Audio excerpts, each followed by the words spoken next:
최근에 우리는 코로나라는 미중유의 사태를 지나고 있습니다. 잠시 스포츠 활동이 멈춰 있는 상황이죠.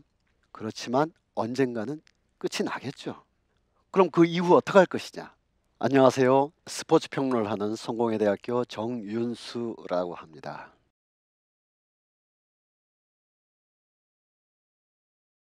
우리 한번 이런 상상을 한번 해볼까요? 저 멀리서 함성 소리가 막 들려옵니다. 발걸음이 굉장히 빨라지죠. 가까이 가면 갈수록 북소리도 크게 들려오고요. 조금 있으면 큰 경기가 국제 대회, 뭐 한일전, 아니면 프로야구의 결승전, 챔피언스 리그 뭐 이런 게 열릴 것만 같습니다. 그래서 마음이 다급해서 막 걸어가면 드디어 그라운드로, 필드로, 코트로 우리는 들어가게 됩니다. 이윽고 심판이 휘슬이 울리고 경기가 시작이 되죠. 우리는 그러한 세계, 그러한 스포츠의 세계를 기억하고 있습니다.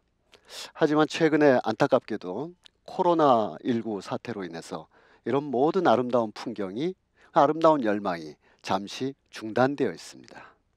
그럼 이참에 우리는 왜 이렇게 스포츠를 좋아할까? 그리고 단지 스포츠를 좋아하는 걸 넘어서서 스포츠가 우리 사회에 어떤 의미가 있는 것일까? 이런 생각, 이런 상상을 해보는 것도 의미가 있다고 생각합니다. 왜 우리는 스포츠를 좋아할까요? 유럽의 축구 스타 중에 지네딘 지단이라는 선수가 있었습니다. 그는 이렇게 말한 적 있죠. 언제까지나 이 경기가 끝나지 않고 영원히 지속되었으면 좋겠다라는 그 짜릿한 순간이 있다. 그것 때문에 아마 축구를 그만두지 못했을 것 같습니다. 우리가 좋아했던, 사랑했던 국가대표, 전 국가대표죠. 이영표 선수도 이런 이야기를 한 적이 있습니다. 동료에게, 공격수에게, 예를 들면 누가 있을까요? 뭐 황선홍이라든지 이런 선수들에게, 그 동료에게 아름다운 패스를 했을 때 마치 우리 SF 영화처럼 날아가던 공이 멈춰 있는 듯한 착시를 느낄 때가 있다고 합니다. 우리 동료 선수들이나 관중들이나 다 정신없이 긴장하고 있는데 정작 패스를 한 이영표 선수는 공이 아름다운 궤적을 그리면서 쭉 날아갈 때 순간, 이 순간이 영원으로 지속되었으면 하고 잠시 착각에 빠질 때가 있다고 합니다. 이 뛰어난 선수들이 말해주는 것이 우리가 스포츠를 즐기고 좋아하고 거기에 매혹당하는 그런 중요한 이유 중에 하나일 겁니다. 왜냐하면 우리는 어떤 절대적인 순간들, 어떤 아름다운 순간들, 어떤 장렬하는 어떤 그런 순간들을 늘 기다리면서 스포츠를 열광하고 탐닉하죠. 그런데 이제 또 한편 생각해 보면 반드시 승리하는 그 아름다움만을 우리가 스포츠에서 찾지는 않습니다. 알베르 까미라는 소설가가 있었는데요. 성장기에 축구 선수가 되려고 했던 아주 위대한 소설가입니다. 이 소설가 겸 전 축구 선수라고 할 수 있는 알베르 까미는 이런 말을 했습니다. 공은 언제나 내가 원하는 대로 오지는 않았다. 글쎄요, 이것이 단지 축구 또는 스포츠에 관한 이야기만은 아니라고 저는 생각합니다. 우리도 이렇게 인생을 살다 보면 동료들 간에 또 가족들 간에 또 이 사회와 나의 관계에서 늘 아름답게 모든 것이 잘 조직되거나 조화를 이루지는 못합니다. 우리가 살아가는 인생에서 아주 중요한 패스가 나에게 안 올 때도 많습니다. 또 우리가 이 인생이라는 아주 긴 시간 속에서 나름대로 전략도 짜고 공격도 해보고 패스도 해보고 하는데 실패할 때도 많이 있죠. 그런 마음으로 경기를 보게 되면 꼭 골을 넣은 선수, 승리한 팀만이 아니라 실수한 선수, 패배한 팀에게도 우리는 마음이 가고 오히려 더 깊은 마음, 더 깊은 연민을 느끼게 됩니다. 승리한 팀, 승리한 선수들에게는 영광의 박수를 우리는 기꺼이 치지만 동시에 패배해서 쓸쓸히 고개를 숙이고 그라운드를 빠져나오는 그 선수들을 향해서도 우리는 조용히 묵묵히 연민의 감정을 가집니다. 왜냐하면 그 장면 하나하나가 우리 삶의 모든 것을 보여주기 때문이죠. 이 자체로 우리는 충분히 스포츠를 좋아하고 사랑할 수 있습니다. 그렇지만 이 스포츠가 또 일정한 역사를 가지고 있는 거 아니겠습니까? 과거에 60, 70년대 가난했던 시절에 우리 좀 연만하신 분들은 다들 기억하겠습니다만 뭐 홍수환 선수의 그 사전 오기라든지요. 또 차범근 선수가 멀리 유럽에 진출하게 되었을 때 그리고 여러 선수들, 또 헝그리 복서들 많이 기억하지 않습니까? 그런 시절에는 그야말로 하면 된다, 헝그리 정신, 또 국가가 또 산업을 발전시키기 위해서 굉장히 사회를 아주 강하게 조이던 시절이었습니다. 그런 시절에는 당연히 국위선양이라는 것이 큰 패러다임이었고, 이것은 아마도 1988년 서울올림픽 그리고 2002년 월드컵을 통해서 크게 큰 기쁨으로 남았습니다. 그런데요, 세상을 살아가다 보면 한때는 굉장히 중요한 가치였으나 세상의 여러 패러다임이 바뀌고 경제가 바뀌고 문화가 바뀌고요. 특히 새로운 세대가 대거 등장해서 삶의 감수성이 바뀌게 되면 그 좋았던 가치관들도 변화를 해야 됩니다. 이 변화를 한다는 것은 낡은 것을 버리고 새로운 껍질, 낡은 껍질에서 새로운 어떤 세계, 새로운 지평으로 넘어가는 것인데, 그것이 결코 과거를 무조건 부정하거나 폐기하는 것이 아니라 그 과거의 가치를 끌어안고 새로운 시대의 가치와 접목시켜 나가는 과정이 필요한 것이죠. 어쨌거나 우리 사회로 보면, 사회 전체적으로 보면 정치적인 점진적인 민주화 과정이 있었고요. 경제적으로도 그래도 여러 어려움에도 불구하고 계속 지속적인 성장을 해왔습니다. 그 과정에서 시민적인 감수성이랄까요? 또 젊은 세대의 감수성들이 그야말로 21세기에 맞게 어떤 문화적 다양성이라든지 또 가치적인 다양성이라든지, 그리고 이 사회의 시민사회의 일원으로서의 자유와 권리를 동시에 조정해 나가는, 균형을 맞추는 그런 사회로 오게 되었습니다. 안타깝게도 스포츠는 조금 그러하지 못했습니다. 여전히 국위선양, 금메달, 성적지상주의, 아마 이런 말씀들을 많이 들어보셨을 텐데요. 어떤 분들은 이렇게도 기억을 합니다. 중고등학교 다닐 때 학교 운동부가 있었는데 출석부에 이름만 있었을 뿐 이 친구 얼굴을 본 적이 없다. 왜냐하면 합숙훈련, 또 전지훈련, 또 원장 가서 큰 대회 하다 보면 한 학기씩 지나가다 보니까요. 그것이 통하던 시절이 있었고요. 그것이 아름다웠던 시절이 있었습니다. 그것을 국위선양이라고 요약해서 할 수가 있겠죠. 그러나 21세기에는 여러 가지 변화가 좀 필요합니다. 다른 걸 다 떠나서 이 뛰어난 학생 선수랄까요? 뛰어난 전문 선수랄까요? 이 뛰어난 선수들이 사회와 학교와 친구와 심지어는 가족과도 물리적으로 떨어진 채 고립된 섬으로 있다 보니까 국민적 감동을 안겨주는 것은 극소수이고요. 또 일부분이고, 대부분 그 내부에서 이런저런 문제가 많이 발생하고 있습니다. 폐쇄적인 위계 질서가 있고요. 부정부패가 또 발생할 수도 있고요.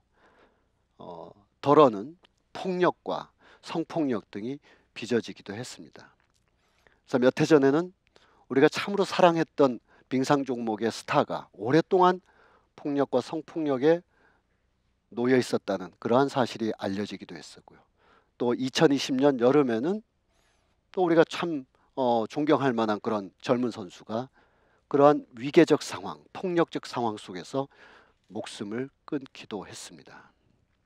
이러할 때에 계속 이런 국위선양이라는 패러다임, 승리지상주의, 메달만 따면 모든 것이 해결되니까 나머지는 다 유보되거나 폐기해도 된다, 이런 스포츠 담론, 이런 스포츠 개념을 계속 가져가야만 될까요? 우리가 그런 생각을 해볼 필요가 있습니다. 지도자들의 삶의 뿌리도 지역사회에 잘 유지되어야 됩니다. 또 어린 선수들도요, 중고등학교 학교 다니면서 친구관계, 사회관계 맺으면서 정말 국가대표하면 어엿한 존재 아닙니까? 그러면 다른 존재들과 섞여서 함께 살아가고 서로 지역사회에서 존중받으면서 함께 살아가야 되겠죠. 그러면 올림픽은 뭐냐? 메달 따야 되는데, 이런 생각을 할 수가 있습니다. 그래요, 우리는 올림픽에서 최근 몇 번의 올림픽에서 계속 10위권 내에서 그야말로 국위선양을 했습니다. 근데 한번 이런 집계를 한번 볼까요? 20위권을 한번 보도록 하겠습니다. 20위권에 보면 캐나다, 스위스, 덴마크, 이런 나라들이 있습니다. 캐나다, 스위스, 덴마크요, 스포츠 선진국이라고 흔히 말합니다. 우리는 스포츠 강국이긴 한데 스포츠 선진국인지는 조금 미지수죠. 한편 더 아래 순위에 있는 아일랜드 62위입니다. 노르웨이 74위, 핀란드 78위. 이것은 2016년 리우 올림픽 순위입니다.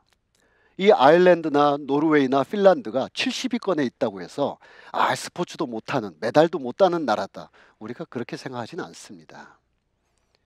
영국이랑 일본도 우리보다 1위를 하거나 4위, 5위권에 늘 머물러 있는데, 이들의 생활 스포츠의 저변 속에서 엘리트 스포츠가 성장하는 이런 아름다운 문화들, 우리도 이제는 실험해야 되고 상상해야 될 때가 왔습니다. 더욱이 세계 스포츠의 개념, 담론, 방향이 많이 바뀌고 있습니다. 20세기 중엽에는 강대국과 그리고 신생 독립국들이 메달을 따서 국위선양하는 것이 우리나라를 포함한 전 세계 모든 나라의 공통된 목표였었습니다. 그러나 21세기에는 정치적 갈등을 어떻게 스포츠를 통해서 풀어내느냐, 경제적인 어떤 여러 편차들을 스포츠를 통해서 어떻게 서로 관계 맺기를 하느냐, 그리고 사회의 혐오와 차별, 그리고 젠더 문제라든지 환경 생태 문제라든지 이런 걸 어떻게 함께 해결해 나가는 데 있어서 스포츠가 기여할 것이냐, 이런 것을 많이들 추진하고 있고요. 심지어 IOC 올림픽 위원회에서도 이를 추구하고 있습니다.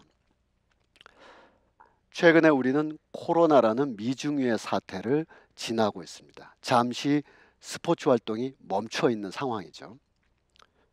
우리가 가벼운 몸살을 알아도 이거 참 빨리 몸살 떨쳐 일어나서 좀 이렇게 가뿐하게 되면 좀 뛰고 또 자전거도 타고 왕성하게 신체 활동을 해야 되겠다, 이런 생각을 하게 되죠.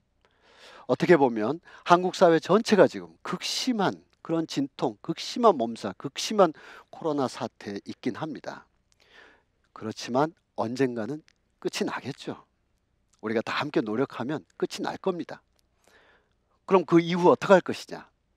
과거처럼 스포츠를 통해서 자기 몸을 단련하고 건강하게 활력 넘치는 삶을 살아야 되겠다. 이것은 아마 모든 사람들이 지금 마음의 준비가 되어 있을 것 같습니다.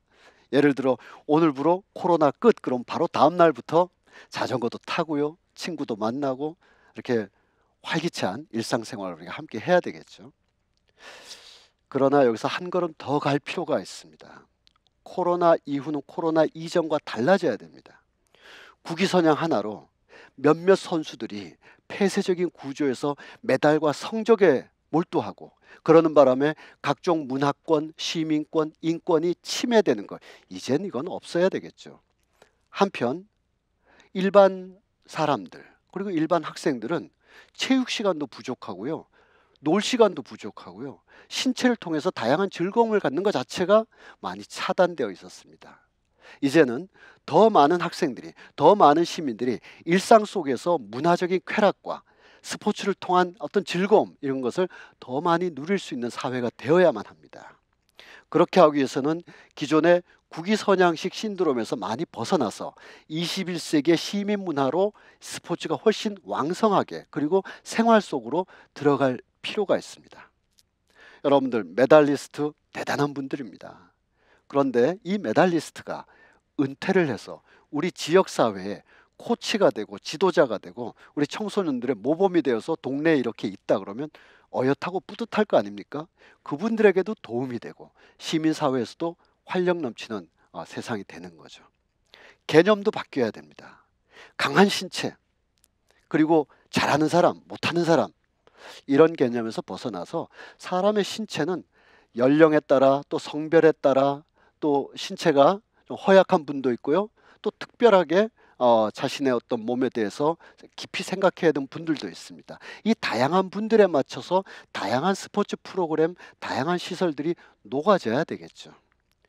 이를 통해서 우리 사회가 예전처럼 위계 질서 하에서 잘하는 사람, 못하는 사람이라는 개념에서 벗어나서 저마다가 다양한 신체, 다양한 문화, 다양한 삶의 가치를 가지고 함께 섞이고 함께 연대하고, 서로 약간 느린 사람이 있으면 느린 사람에 맞춰서 좀 보폭을 맞추면서 어깨동무해주는 그런 사회로 우리가 가야 될 필요가 있고요. 그러한 사회를 우리가 상상하고 또 그러한 사회를 우리가 연습하기 위해서라도 코로나가 빨리 서둘러 종식돼서 야외에서 많은 분들이 그러한 어떤 새로운 활기, 새로운 개념으로 새로운 사회를 상상해 봤으면 좋겠습니다. 네, 감사합니다.